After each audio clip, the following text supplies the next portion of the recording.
네, 간밤 뉴욕 증시 노동절 연휴를 지내고 이제 화요일 날 개장을 했습니다. 결국 이제 하락 마감을 하면서 지금 엄청난 하락세를 이어가는 흐름을 보였는데요. 3대 지수 모두 하락 마감하면서 부진한 흐름을 이어갔습니다. 지금 다우 지수가 전장 대비 0.55% 하락을 했고요. S&P 500 지수는 전장 대비 0.41% 하락했습니다. 네, 나스닥 지수도 오늘 하락을 했는데요. 가장 낙폭이 컸습니다. 전장 대비 0.74% 하락을 했습니다.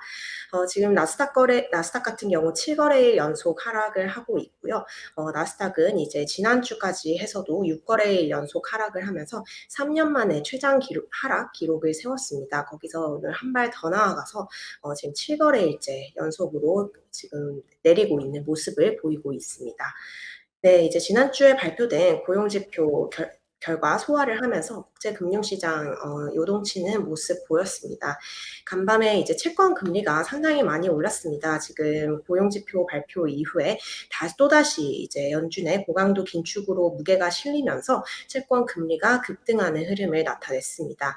10년물 국채금리 같은 경우 이제 14bp 이상 급등을 하면서 3.34%가량을 오후 3시 무렵에 나타냈고요. 지금 현재는 3.35% 나타내고 있습니다. 2년물 같은 경우 통화 전체에 가장 민감한 트렌치라고 하는데요. 역시 급등했습니다. 전장 대비 11bp 가까이 올랐고요. 3.51% 수준에서 이 3시경 종가를 형성을 했습니다. 2년물 같은 경우는 이제 지난주에 2007년 이후 가장 높은 수준을 기록을 했었고요. 여전히 2년물이 3.5%를 상회하는 굉장히 높은 수준을 보이고 있습니다. 네, 오늘 달러화의 급격한 강세도 재개가 되었습니다. 지금 주요 6개 국가에 대한 달러화 가치를 반영한 달러 지수가 오늘 110선을 돌파했습니다. 이제 계속 이 109이 언저리에서 움직이다가 오늘 110.2로 치솟았고요. 이제 달러화 지수도 이제 20년 만에 최고치를 갈아치웠고, 또한 이제 엔화에 비교한 달러화의 가치가 24년 만에 최고치로 급등을 했습니다. 결국 이제 엔화의 가치가 24년 만에 최저 가치로 추락을 했다라는 뜻입니다. 네, 오늘 유가 시장은 그래도 조금 봉합권에서 하는 모습을 나타냈는데요. 10월물 WTI 가격이 전장 대비 1센트에 오르는 데 그치면서 배럴당 86.88달러를 기록했습니다. 네, 중국 같은 경우 이제 중국의 추석으로 불리는 국경절과 중추절을 앞두고 이제 좀 상당히 고강도의 봉쇄 정책을 펼치고 있습니다. 지난주부터 계속 중국의 봉쇄 소식이 전해져 오면서 아시아 투신뿐만 아니라 이 뉴욕 증시에까지 계속해서 부정적인 영향을 미치고 있는데요. 이제 지난주에 알려진 대로 쓰촨성의 이제 청주시가 지금 봉쇄에 들어간 상태입니다. 이 봉쇄가 기존에는 4일까지 예정이 되어 있었는데요. 이러한 조치가 7일까지 연장이 되면서 봉쇄가 연장이 또 되었고요. 또 다른 지역인 랴오닝성의 다렌시도 일주일 동안 봉쇄 조치를 연장을 했습니다. 여기다 엎친 데 덮친 격으로 지금 광동의 선전 지역, 즉 이제 뭐 중국의 실리콘밸리라고 하죠. 이 바이두라든지 알리바바 이런 빅테크 종목들이 다 몰려 있는 중국의 실리콘밸리 지역인데요. 선전 같은 경우도 사실상 전면 봉쇄에 돌입했다라는 소식이 전해졌습니다. 이제 선전 시당국 같은 경우 지난 주말 동안에 지하철과 버스 이런 공공교통 서비스를 중단을 했고 주민들에게 집에 머물라고 지시를 했다라고 하는데요. 이런 중국의 봉쇄 소식은 뉴욕까지 투자 심리를 위축시키는 요인으로 작용을 했습니다. 네, 이제 뭐 달러화뿐만 아니라 국제금융시장 전체적으로 요동을 치고 있습니다. 이 채권 금리도 굉장히 높은 수준을 유지하고 있고, 이 2년물 채권 금리 같은 경우 금융위기 직전 이후에 가장 높은 수준으로 지금 치솟은 상태입니다. 고금리라는 것은 결국 이 고성장 미래 성장에 기반하고 있는 기술주에 타격을 미칠 수밖에 없는 상황이고요. 여기에다가 지금 현재 금리가 상당히 높은 상태임에도 불구하고 연준의 추가 긴축이 예정이 되어 있다라는 점은 이런 빅테크 기술주에게 더욱 큰 타격을 가하고 있습니다. 지금 금리가 오르는 데에는 여러 가지 이유가 있는데요. 오늘 같은 경우 금리가 오른 가장 큰 이유는 이 비농업 고용 지표를 채권 시장이 소화하면서 좀 금리가 상승하는 영향이 있었습니다. 이 지난주 한국 시간으로 토요일 날 채권 그 비농업 8월 비농업 고용 지표가 발표가 되었는데요. 상당히 호조를 나타내기는 했지만 전월보다는 좀 많이 줄어든 고용 숫자가 나왔습니다. 어쨌든 이 미국이 8월에도 30만 명의 고용 증가세를 이어가면서 연준이 고강도 긴축을 향후 계속해 나갈 것이다라는 인식이 조금 힘을 받고 있는데요. 지금 FOMC 9월 FOMC가 9월 20일부터 열리게 돼서 한 2주 정도 남은 시점인데요. 금리 선물 시장 참가자들의 70% 가량은 9월 FOMC에서도 75bp 자이언트 스텝 인상이 나올 것으로 예상을 하고 있습니다. 연속 3번에서 이제 75bp 인상이 단행이 될 것으로 좀 유력하게 보고 있는 상황이고요. 고용 지표가 발표되고 나서 직후에는 약간 뭐 이런 75bp 금리 인상 베팅이 줄어들기도 했지만 결국에는 연준은 이번 달에도 고강도 금리 인상을 이어가고 향후에도 이것이 계속될 것이라는 인식이 채권 금리를 계속해서 끌어올리고 이제 빅테크 종목들 그리고 기술주에 강한 하방 압력을 가하고 있는 상황입니다.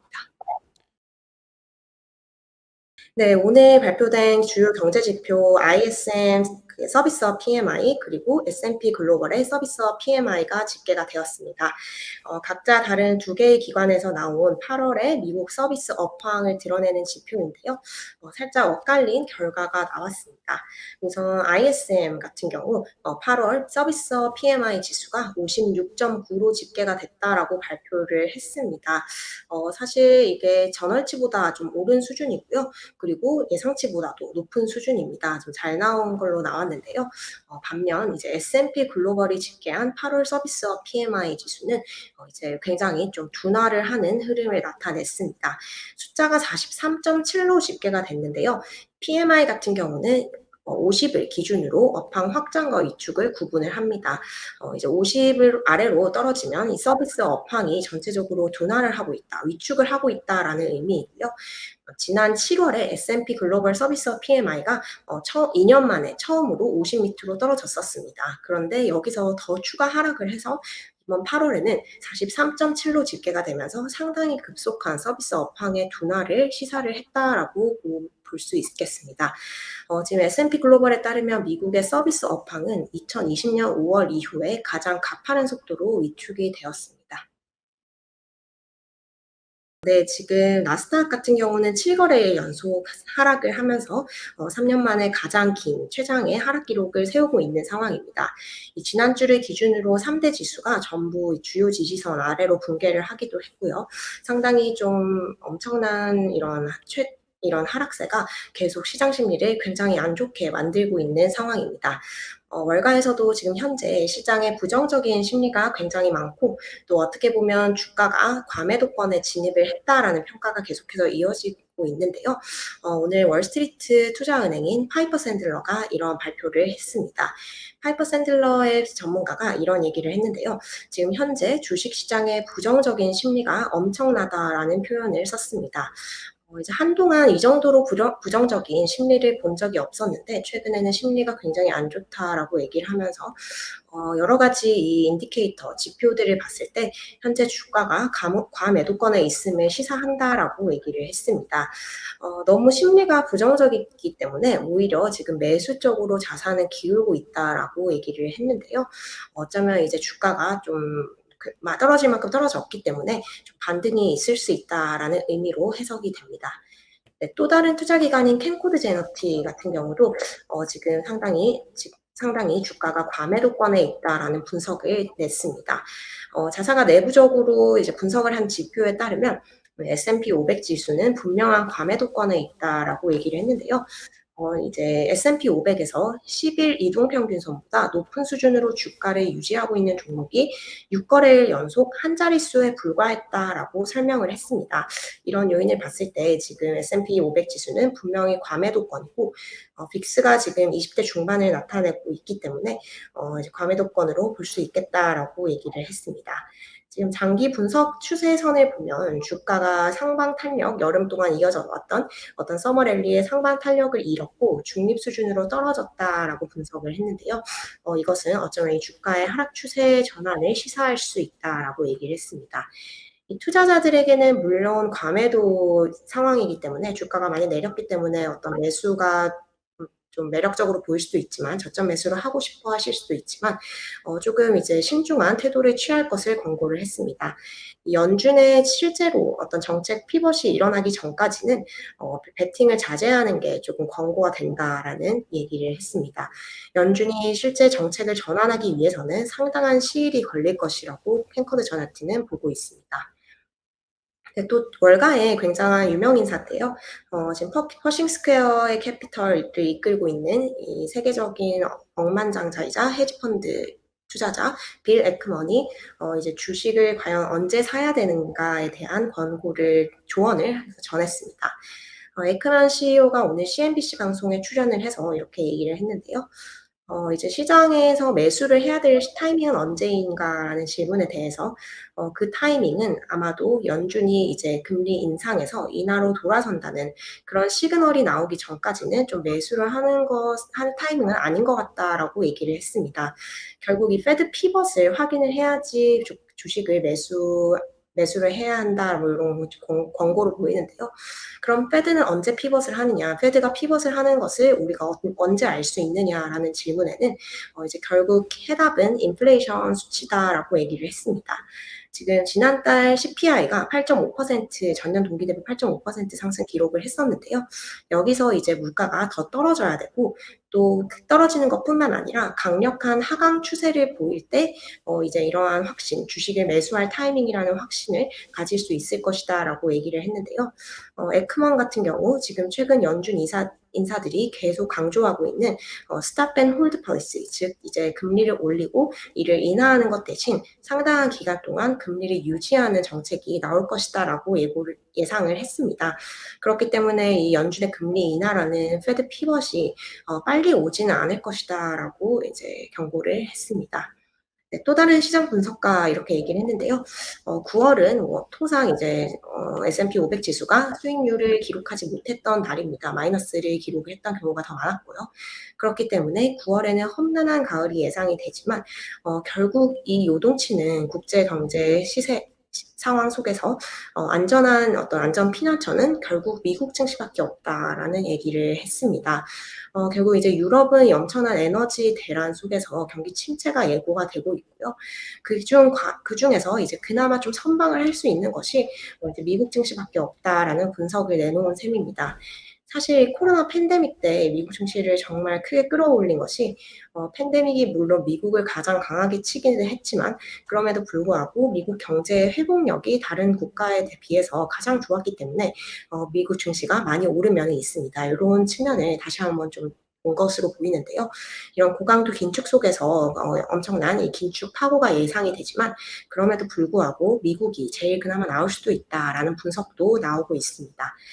근데 또 비슷한 분석을 월가 최대 투자은행이 비슷한 얘기를 또 했는데요. 골드만삭스가 미국 경제는 현재 연착륙을 위한 궤도에 진입을 하고 있다라는 분석을 했습니다. 아직까지 미국 경제가 승리를 선언하기에는 이른 시점이지만 파월 의장이 계속 주장해왔던 연착륙에 향한 궤도에 어쩌면 조금씩 들어가고 있을 수 있다라는 분석을 했는데요. 골드만삭스의 수석 이코노미스트 같은 경우 투자자들에게 보낸 서한에서 이런 분석을 전했습니다. 지금 FOMC 같은 경우는 3월에 기준금리 인상을 시작한 이후 굉장히 어렵고 좁은 길이지만 미국 경제가 연착륙할 수 있는 방안이 있다라고 계속 주장을 해왔다고 지적을 했습니다. 이걸 위해서는 이제 지속적으로 성장률이 추세 이하의 성장률을 나타내고요. 실업률이 완만하게 증가하면서 동시에 인플레이션이 크게 하락하는 이런 이제 여러 가지 요인들이 충족이 되었을 때 이제 노동시장을 크게 둔화시키지 않으면서도 미국 경제가 연착륙을 할 수 있다라고 주장을 했습니다.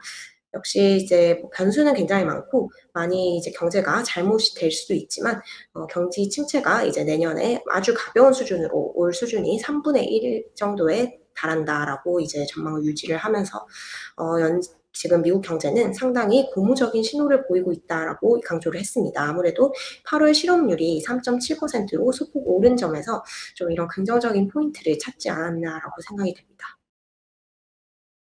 네, 오늘 이제 3대 지수가 모두 하락을 하면서 부동산과 유틸리티를 제외한 S&P 500 전 섹터가 하락을 하는 흐름을 보였습니다. 금리가 치솟았기 때문에 빅테크도 일제히 하락을 하는 흐름을 보였는데요. 뉴욕 증시 시가총액 빅테크 종목 테슬라를 제외하고는 대부분 하락하는 흐름 나타냈습니다. 오늘 뉴욕 증시 최고 대장주 애플이 1.05% 하락을 했는데요. 애플 같은 경우는 이제 내일 애플 아이폰 14를 포함을 해서 이제 새로운 웨어러블 기계들을 발표를 하게 됩니다. 이 새로운 신제품이 발표가 되고 나서 주가가 좀 부스트를 받을 수 있을지 주목이 되는 부분이고요. 이외에 이제 마이크로소프트라든지 알파벳이 1% 이상 하락하는 흐름을 보였습니다. 아마존과 메타도 오늘 1% 이상 하락을 했습니다. 네, 오늘 테슬라가 나홀로 상승했습니다. 테슬라가 오늘 1% 이상 상승을 하는 흐름을 보였는데요. 이 테슬라의 오늘 상승에는 월가에서의 긍정적인 콜이 나온 것이 좀 긍정적인 영향을 미친 것으로 풀이가 됩니다.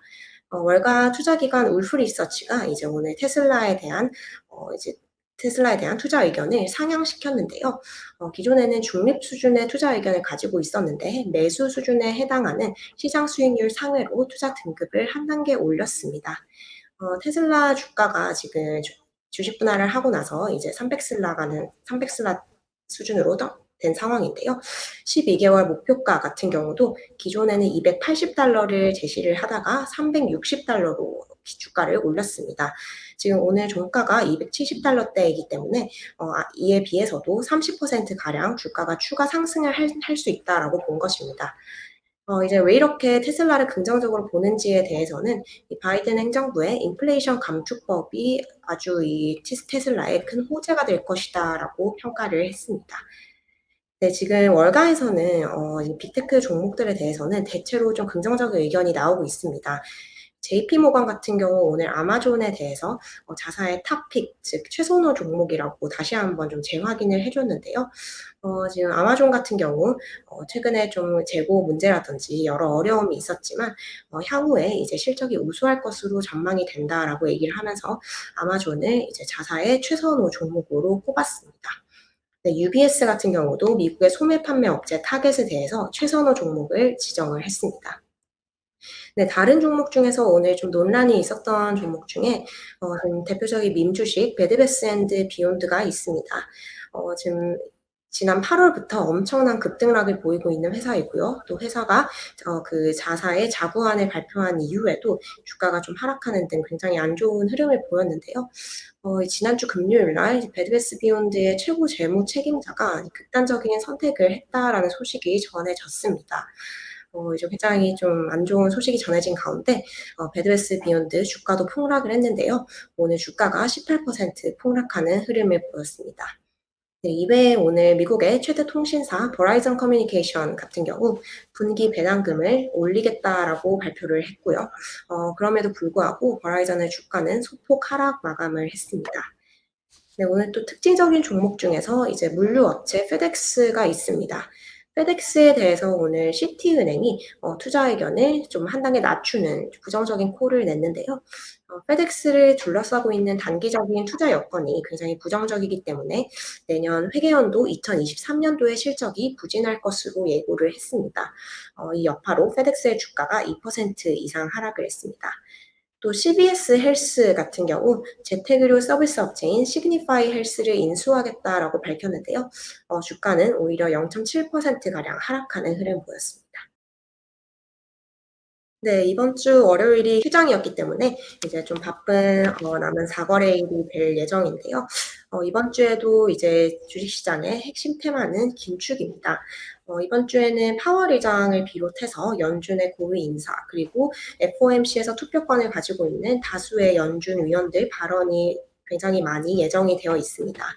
그리고 또 이제 어제 아시아장에서 호주 중앙은행을 필두로 해서 캐나다 중앙은행과 유럽 중앙은행의 기준금리 정책 결정도 발표가 예정이 되어 있습니다. 다시 한번 이 중앙은행들의 그 긴축에 대한 행보 그리고 연준 위원들의 긴축에 대한 생각이 다시 증시를 크게 휘두를 것으로 보입니다. 우선 일정상으로는 내일 미국 현지 시간 내일인 7 일에 레이엘 브레이너드 연준 부의장의 연설이 예정이 되어 있습니다. 그리고 하루 뒤인 현지 시간으로 8 일에 제롬 파월 연준 의장의 발언이 예정이 되어 있는데요. 이 발언은 이제 통화 정책과 관련된 대담이기 때문에 아무래도 이 통화 정책과 관련된 발언이 나오지 않을까로 하고 예상을 하고 있습니다. 이외에도 이제 로레타 메스터 클리브랜드 연은 총재, 찰스 에반스 시카고 연은 총재, 크리스토퍼 월러 연준 이사, 에스더 조지 캔자스 시티 연은 총재, 그리고 닐 카시카리 미니애폴리스 연은 총재, 토마스 파킨 리치먼트 연은 총재의 연설이 예정이 되어 있습니다. 이제 다들 FOMC에서 투표권을 가지고 있는 인물이고요. 또 9월 20일 FOMC를 앞두고 한 주 전에는 블랙아웃 기간이 되기 때문에 아무래도 이번 주 이 위원들의 연설에서 연준의 어떤 방향성을 확인해 보실 수 있지 않을까 하고 생각이 됩니다. 또 내일 미국 시간으로 7 일에 이제 캐나다 중앙은행이 기준금리를 발표를 합니다. 그리고 하루 뒤인 8 일에 유럽 중앙은행이 기준금리를 발표를 하는데요. 이 캐나다 중앙은행과 유럽 중앙은행 같은 경우는 이번 통화정책 결정 회의에서 75bp 금리 인상을 단행을 할 수 있을 것으로 전문가들이 예상을 하고 있습니다. 그렇기 때문에 이제 중앙은행들의 움직임 또한 유의 깊게 보셔야겠습니다.